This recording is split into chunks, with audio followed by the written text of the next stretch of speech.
Just after the funeral of my mother-in-law, whom I loved like a real mother, a letter arrived from her. A lawyer brought the letter to our house. I am Sharon, 43 years old. The letter began, "If this letter has reached you, it means I am no longer in this world. I'm worried you might be crying." Seeing the familiar handwriting of my mother-in-law, my eyes welled up. My father-in-law passed away at a young age, long before my husband and I got married, and there seemed to be no close relatives in his family, with almost zero family interaction. My husband and I were not blessed with children, so we lived modestly but happily with my mother-in-law. My mother-in-law and I got along so well that my husband would say, "You two are like a real mother and daughter, and I'm like the son-in-law." Last year, my husband passed away from cancer, and it was just my mother-in-law and me. Then, she suddenly became a victim of a traffic accident. There were many mysterious points about the accident, and for some reason, my mother-in-law was found collapsed on a road in a city where she should have had no connection, and she was hit by a passing car. The police are investigating both the incident and the accident, but her supposed bag hasn't been found. I was asked various circumstances by the police, but I didn't know much, and I couldn't respond properly due to the shock. I can't sort out my feelings about my sudden parting with my mother-in-law. In my husband's case, we had a year of medical treatment, and my mother-in-law was there, so we could remember him to our heart's content. We promised to overcome our grief together and continue living in harmony. While there were things to do like the funeral and administrative procedures, my mind was distracted. But once everything was over, I suddenly became lonely. My own parents had already passed away due to cancer. I have a brother, but he lives in the countryside far away with his family. Even if I wanted to talk to my old friends from my student days, it's difficult because they are all in the midst of raising children. Then, a man claiming to be a lawyer called me. Judging from his voice, he was probably in his 70s, around the same age as my mother-in-law. He apologized for being late to notice my mother-in-law's death and said that there was something he wanted to give me as soon as possible. Is it a letter from my mother-in-law? I had never heard that my mother-in-law had been in contact with a lawyer, and I didn't understand the meaning of receiving a letter from a deceased person. I thought it might be a scam, but I decided to meet the lawyer in case the letter was really from my mother-in-law. The letter continued, "I know you're surprised by this sudden letter from me, but please listen. There is danger approaching you. Believe my words and run away immediately." Reading up to here, I asked the lawyer sitting in front of me, "Excuse me, do you know the content of this letter? Was my mother-in-law targeted by someone?" Indeed, the handwriting was my mother-in-law's. It was characterized by her unique quirks, and I recognized it instantly, but I couldn't make sense of the content. The turn of events is so dramatic it can only be likened to a poorly crafted prank. My mother-in-law passed away in a car accident, but the driver has already been apprehended. The driver testified that he found my mother-in-law lying in the road, and that's why the discovery was late. My mother-in-law had signs of being hit, suggesting she might have lost consciousness from it, I was told. If this letter is true, my mother-in-law must have had a suspicion of who had attacked her. Did she know she would get tangled in this incident? If so, why didn't she run away? I felt the tears welling up again. The lawyer, composed as ever, said, "I haven't read the contents, but I believe I could guess what it's about." Somewhat irritated by his roundabout way of speaking, I ventured to ask, "So, what did you hear from my mother-in-law?" "Well, I was the one who represented Oliver at that time and have been asked to help you," he responded. "Who's Oliver?" According to the lawyer, my husband apparently has a brother 6 years older than him. I had never heard a word about this from either my mother-in-law or my husband, nor had I ever seen any photos. The lawyer started pulling out files that looked like documents from a bag by the side of the table. "Sharon, "Do you know that half of the serious crimes in our country happen within families?" he said, a hint of irony in his voice. "Tragically, the place where we should feel safe and the most content, the family home, is where these heartbreaking incidents of a family member taking another family member's life occur." And with that, he showed me an old photo featuring 4 people: a young man and woman who looked like parents, a boy, and a baby. The young woman looked familiar. It was my mother-in-law. I thought the young man was a stranger at first, but he resembled my husband. The boy also bore a resemblance to the young man, undeniably appearing as father and son.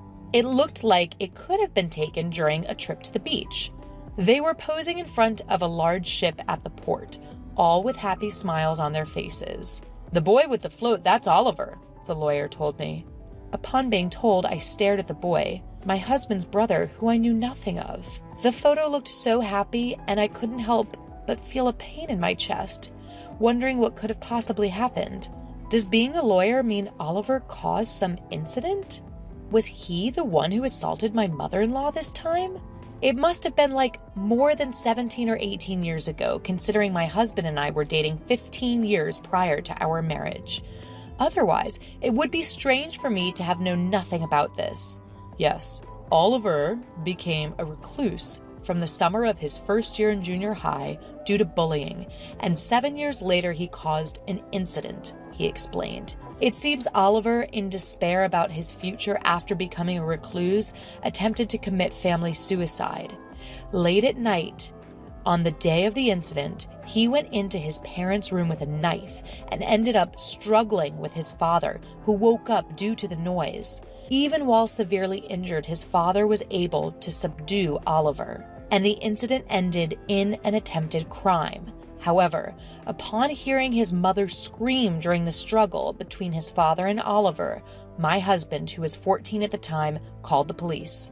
Police cars and ambulances rushed to the scene, causing a brief stir in the usually quiet residential area.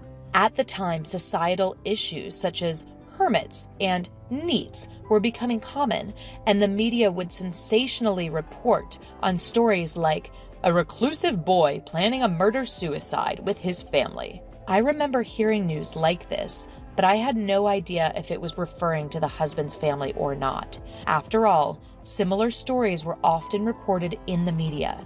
However, it was different for those involved.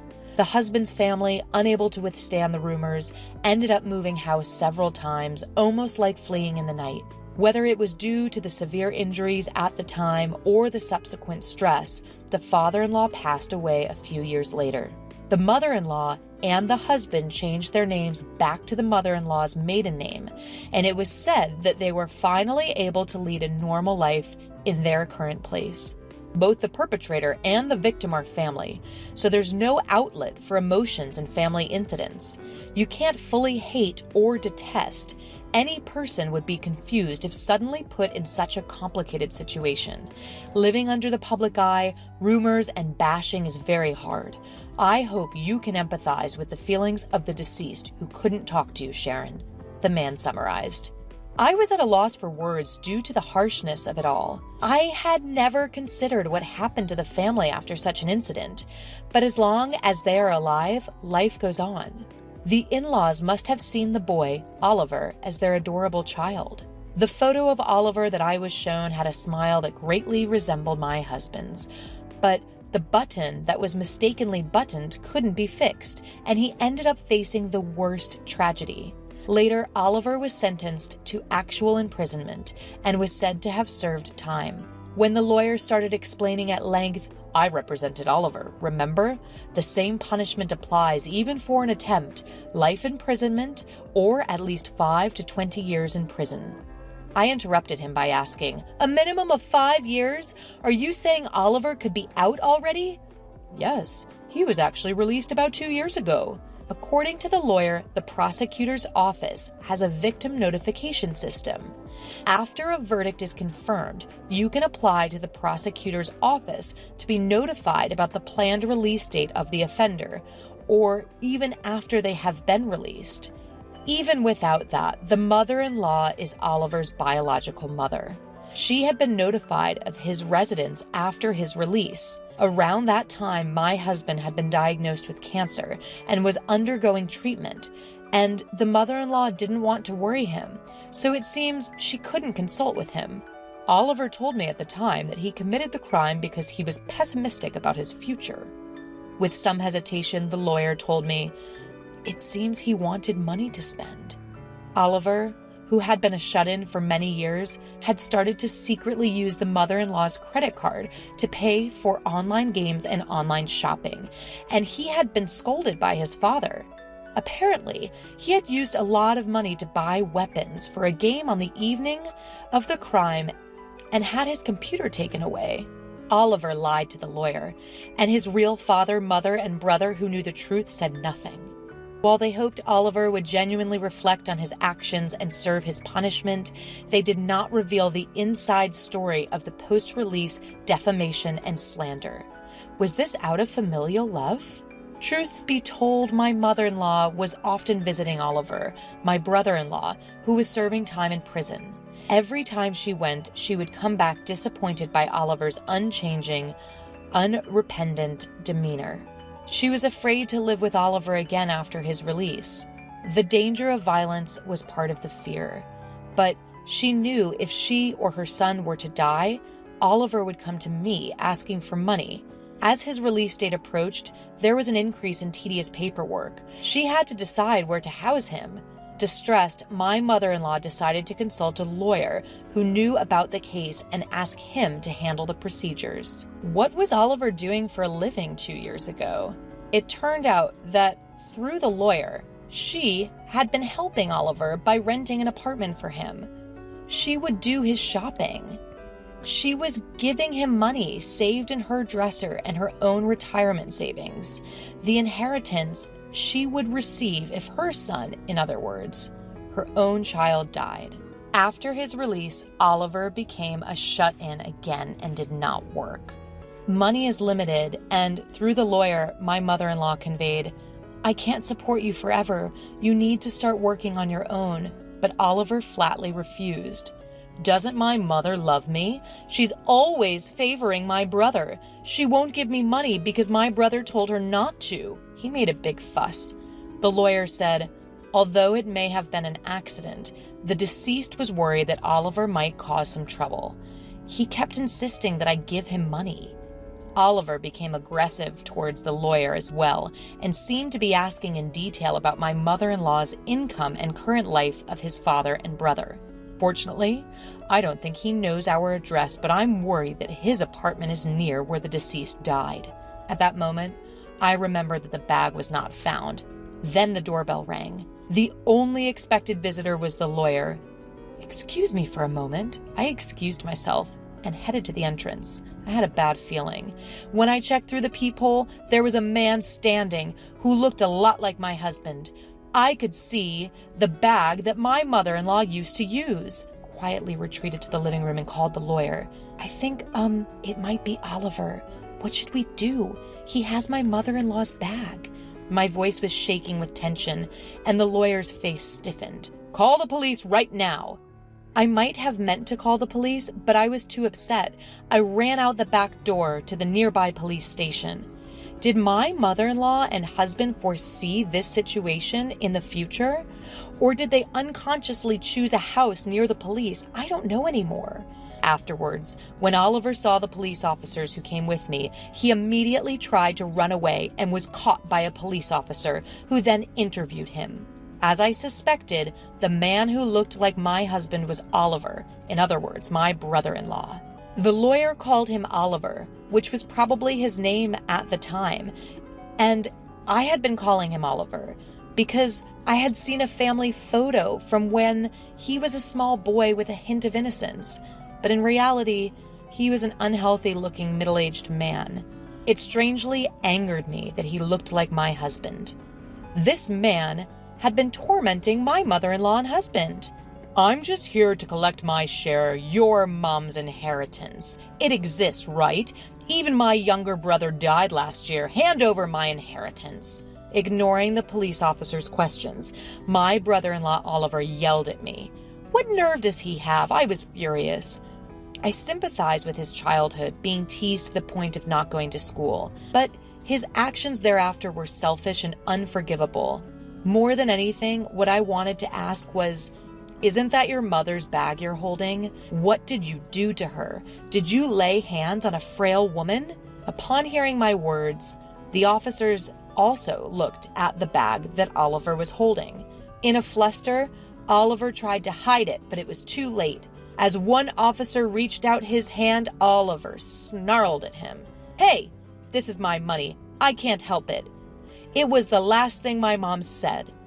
I only hit her a few times to teach her a lesson for being cheeky. Oliver's thought process made me shudder. There was no sense in his words, and he showed no remorse. Moreover, hey, you are my brother's wife, aren't you? Neither my mom nor my brother are here anymore. You have an obligation to support me. Maybe my mother-in-law and husband hid Oliver's existence from me, fearing this situation. They must have thought that if I didn't know, I could avoid getting involved. No. Mrs. Sharon, you don't have that obligation. The lawyer interrupted, but I doubted that the law would work on Oliver. Oliver was ultimately an invincible man with nothing to lose. He doesn't understand common sense, nor does he seem to want to abide by the law. Maybe that's why my mother-in-law never wanted me to meet him. I can only imagine how difficult her life must have been. I haven't finished reading it all, but my mother-in-law left me a letter worrying about me, knowing her life was in danger. Her pain and sadness are heartbreaking. Because of you, my mother-in-law and husband were hurt so much. I will never forgive you. You will face the law. Indeed, the direct cause was being hit by a car. However, he left my unconscious mother-in-law on the road. He is not a person who should be left to roam the streets. I pledged to myself that I would do whatever it takes to send him back to prison. Watching me, the lawyer stood beside me and said, "I'll help you." Oliver was taken to the police station. The blood on my mother-in-law's bag and circumstantial evidence pointed to Oliver as the culprit, and he was sent back to prison again. I returned home with the lawyer and read my mother-in-law's letter to the end. Her letter was filled with apologies to me and overflowing love, especially the end. "Life is still long. Please live a happier, freer life, Sharon." Upon seeing that, I couldn't stop my tears.